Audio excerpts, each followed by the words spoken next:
আরে কি, তোমার তো দেখছি অনেক সাহস। তুমি আবার এখানে এসেছো সামান্য বালক হয়ে আমাদের মতন মহান পণ্ডিতদের কাছে বসে জগন্নাথ কথামৃত চর্চা করতে চাইছো?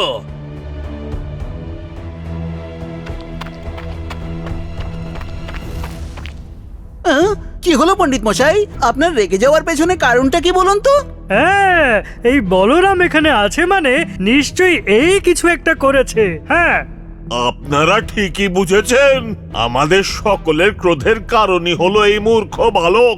ও আমাদের মতন মহান পণ্ডিতদের মধ্যে না, মানে আমি বলছিলাম যে আমাদের মধ্যে সর্বশ্রেষ্ঠ জ্ঞানী মহান পণ্ডিত রঙ্গনাথনের বক্তব্য এই বালক লুকিয়ে লুকিয়ে এসে শুনছিল। তাকে বারণ করা সত্ত্বেও আবার এসে আমাদের মধ্যে বিঘ্ন সৃষ্টি করছিল। এটা তো দেখছি খুবই গুরুতর অপরাধ। হ্যাঁ, এর ন্যায় বিচার মহারাজের রাজসভাতেই হওয়া উচিত।